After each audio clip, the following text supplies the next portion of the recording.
Honestly, pull that out so I can put this on it. Look, it's rewinded, man! Leslie, please pull that out. It's not funny. Stop it. Oh, now it's playing sound. Leslie, please pull that out. I can't reach it.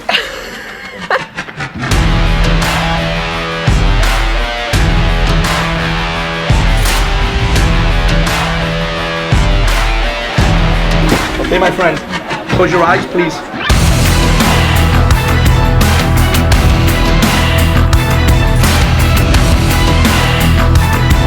But underneath those stories is one story.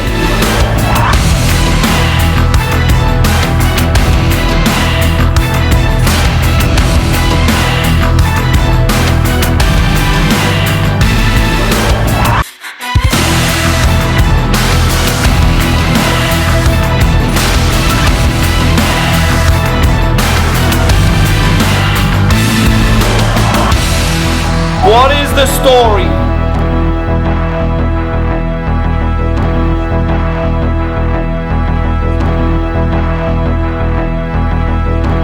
What is the story?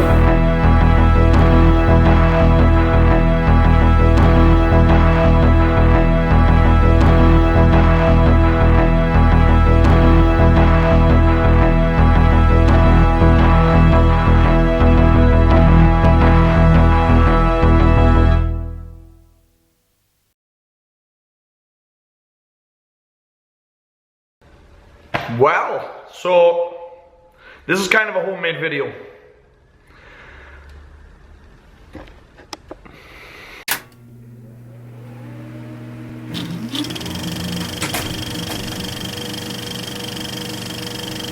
So this morning I woke up very tired. I had a lot of shit to do yesterday. I did like 4 hours worth of coaching back and back.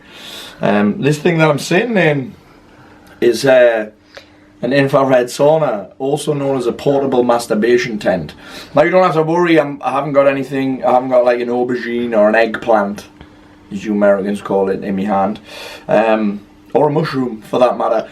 But this morning I threw a total hissy fit. Like, I got up to work out and I was tired, I couldn't find my keys, I couldn't find any headphones. So I ended up throwing a hissy fit. And maybe you feel like that too sometimes when you're tired and you've had a hard week, and then you have this argument, oh, I shouldn't be tired, oh, I haven't got time to be tired. But here's the fact of the matter, the reality is you are tired. You are tired.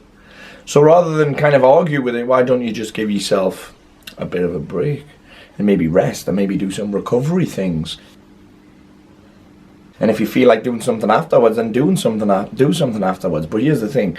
You can force yourself to do things all day long. Like you can force yourself to go to the office and work. But here's the thing.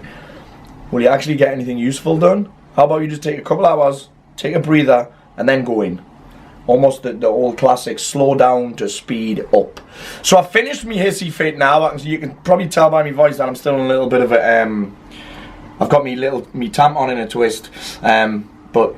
there you go. So I decided that after the sauna I was kind of going to do some work from home, and then I totally forgot that I was having this built on my house.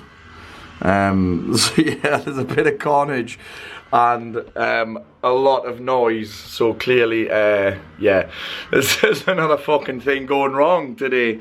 And you know what, I've got to laugh about it, because if I don't laugh about it, I'll just do the crazy shit that I did earlier, which was the fucking camera nearly went through the fucking window. Peace.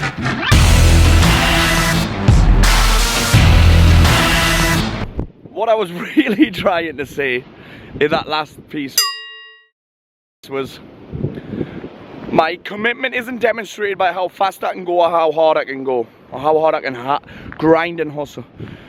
My commitment is actually demonstrated by my consistency. And that just means doing something every day.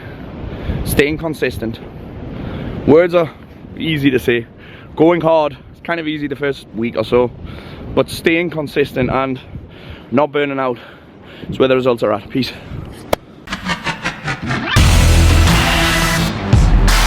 This week probably has to be more vlog than any of the others, and then we'll just see what happens.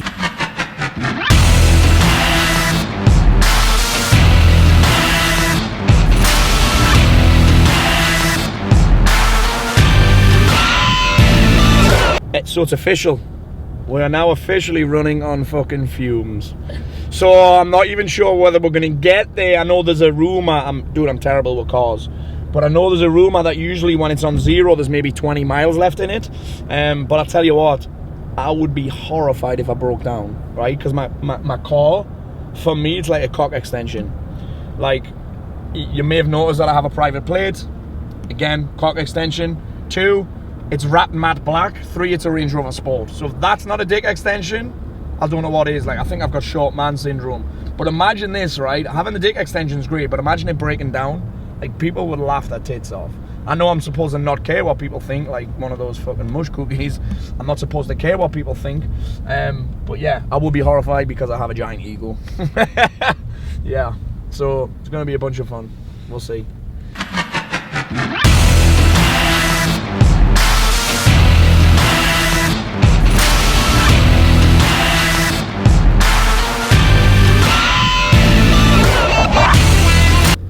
One mile. Hey, so listen, I know I've just made that joke about always running out of petrol. This wasn't fucking staged at all. So here's the deal right now. I've got 1 mile left, right? And I'm driving 9.4 miles to go for this active release therapy session, the ART session with my friend Tom. And my appointment, actually I'm already late. So I'm supposed to be there at 1:30. It's now 1:34. But it's telling me it's going to be 1:34 by the time I get there. So I haven't got time to get petrol. So we are literally going to be driving on fumes, which there's an analogy in there somewhere, right? There's an analogy in somewhere that over the next few weeks I'm going to show you the rituals that I've been talking about, right? And the analogy of the rituals is almost that you're putting petrol in your tank every morning.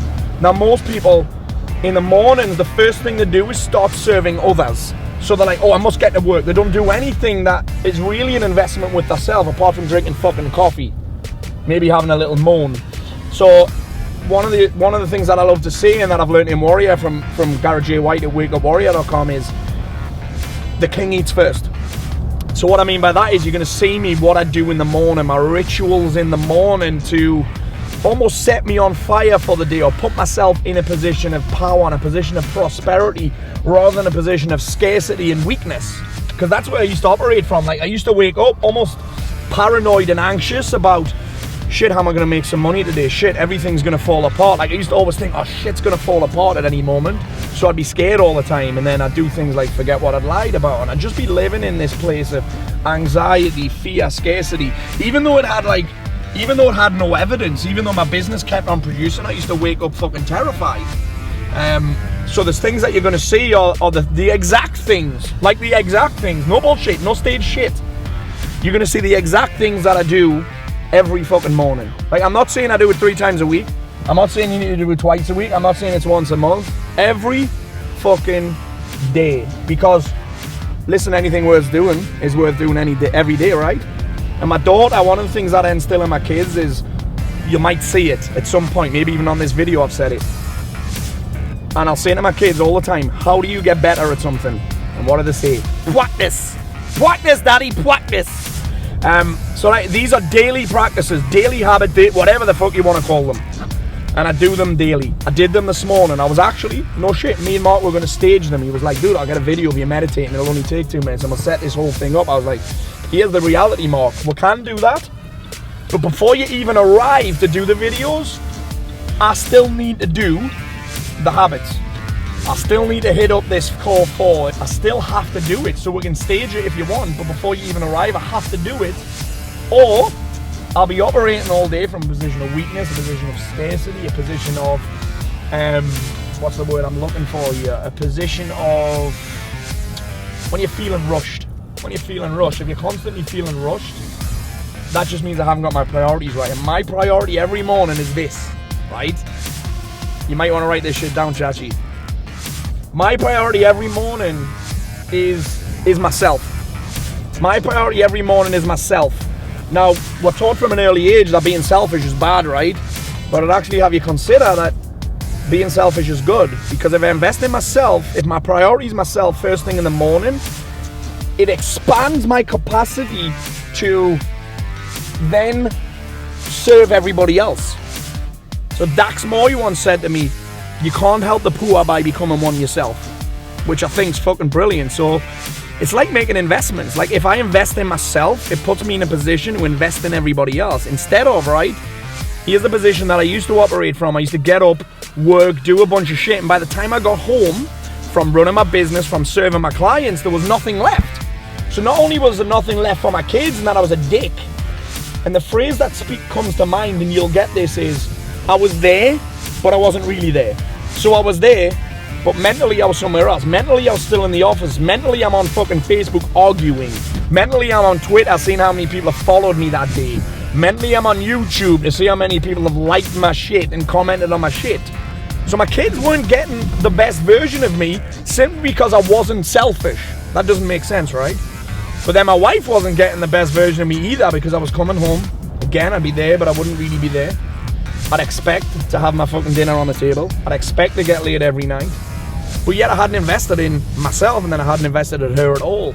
And then the last piece of this is because I'd invested in my clients, then a little bit of my kids, and then a little bit of my wife, because I'd spent so much on my clients, there was fuck all left for me. And that's why I started dying on the inside. I felt like a wilted flower or a flaccid penis. Whichever one of those you want to go with. Now I'm a raging erection. Or this kind of daffodil sunflower if you're one of those fucking mush cookies. So yeah, that's some beautiful shit that I think over the next few weeks and months, I think you're gonna get a lot from. Because again, the difference between theory and practice is practice. You're gonna see me what I practice, what I do.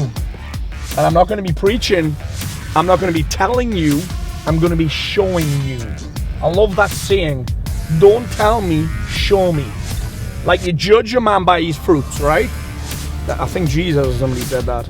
You shall know him by his fruits. So you're not going to be judging me by the seeds that I sow, you're going to be judging me by the harvest that I fucking reap. Wowzers. I feel like I should have a beard, long hair, and be wearing some kind of dress and sandals.